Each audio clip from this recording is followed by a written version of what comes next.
ஒரு கணவர் தன் மனைவியின் மார்பகத்தில் வாய் வைப்பது இஸ்லாமிய சட்டப்படி அவங்களோட திருமண பந்தத்தை பாதிக்குமா? வாங்க இதுல என்ன நுணுக்கங்கள் இருக்குன்னு பாக்கலாம். இதுல கவனிக்க வேண்டிய முதல் விஷயம் என்னன்னா, இந்த சோர்ஸ் படி கணவன் மனைவி உறவுல பரஸ்பர மகிழ்ச்சிக்கு இஸ்லாம் ஒரு பெரிய சுதந்திரத்தையே கொடுத்திருக்கு. ஓ அப்படியா?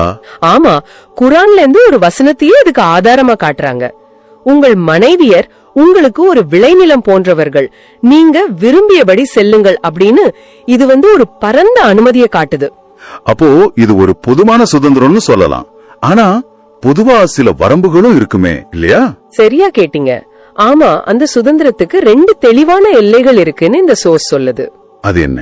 ஒன்னு, மாதவிடாய் காலத்துல உடல் உறவு கூடாது. 2வது, ஆசனவாய் வழியா உறவு கொள்வதும் கூடாது. இந்த 2ஐயும் தவிர்த்து மத்தபடி முத்தம், அணைப்பு, இந்த மாதிரி நெருக்கமான செயல்களுக்கு எந்த தடையும் இல்ல. சரி, அந்த பொதுவான கொள்கையும் தடைகளும் புரியுது. ஆனா நாம பார்க்க போற கேள்வி இந்த 2 தடைகளும் வராத ஒரு விஷயம். கணவர் மனைவியோட மார்பகத்துல வாய் வைக்கிறது, அதுவும் 4 முறை நடந்தா என்ன ஆகும்? இங்கதான் விஷயம் ரொம்ப சுவாரஸ்யமா மாறுது. இந்த உரையின்படி அதனால அந்த திருமணத்துக்கு எந்த பிரச்சனையும் வராது. அந்த மனைவி அவருக்கு தடை செய்யப்பட்டவரா, அதாவது ஹெராம் ஆக மாறமாட்டா. அப்படியா? அதுக்கு என்ன காரணம் சொல்றாங்க? இதுக்கு காரணம் ரலா அப்படிங்கிற ஒரு முக்கியமான சட்ட கருத்து. ரலாவா அப்படின்னா என்ன? கொஞ்சம் விளக்க முடியுமா? நிச்சயமா.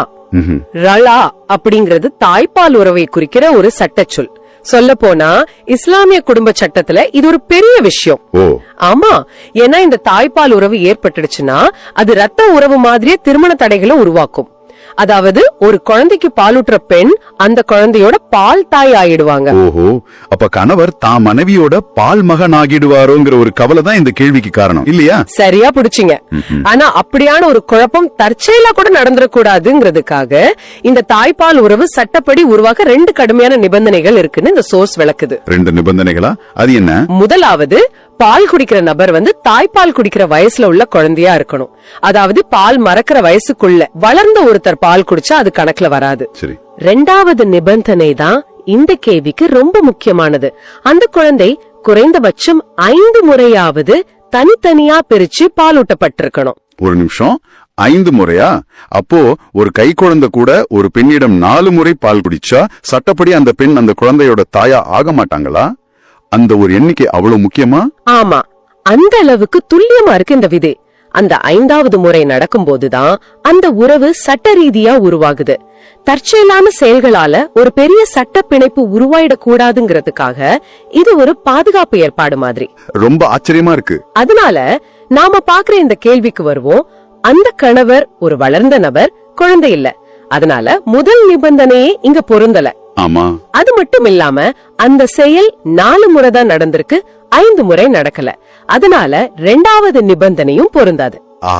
2 நிபந்தனைகளுமே இங்க பொருந்தாததால அவங்களோட திருமண உறவுக்கு எந்த பாதிப்பும் இல்ல. இதுதான் இந்த சோர்ஸோட தெளிவான முடிவு. மிகச்சரியா சொன்னீங்க. அவங்க திருமண பந்தம் அப்படியேதான் நீடிக்கும். அப்போ நாம இதில் இருந்து புரிஞ்சுக்கிறது என்னன்னா, ஒரு சட்ட அமைப்பு ரொம்ப தனிப்பட்ட உணர்வு பூர்வமான ஒரு விஷயத்துல கூட எவ்வளவு துல்லியமான, கிட்டத்தட்ட ஒரு கணித ரீதியான விதிகளை பயன்படுத்தி தெளிவான பதில அளிக்குதுங்கிறது தான். ஆமா, திருமண நெருக்கத்தோட நோக்கத்தையும் ஒரு குழந்தைக்கு பாலூட்டுற நோக்கத்தையும் இது ரொம்ப கூர்மையா பிரிச்சு பாக்குது. அழகாக தொகுத்தீங்க. இது நம்ம ஒரு முக்கியமான சிந்தனைக்கு கொண்டு போகுது இல்லையா? ஆமா, எந்த ஒரு விதிமுறையிலையும், அது சட்டமா இருந்தாலும் சரி, சமூக விதியா இருந்தாலும் சரி, ஒரு செயலோட நோக்கமும் சூழலும் அதோட தார்மீக அல்லது சட்ட ரீதியான விளக்கத்தை எந்த அளவுக்கு மாத்துது, இது நீங்க யோசிச்சு பார்க்க வேண்டிய ஒரு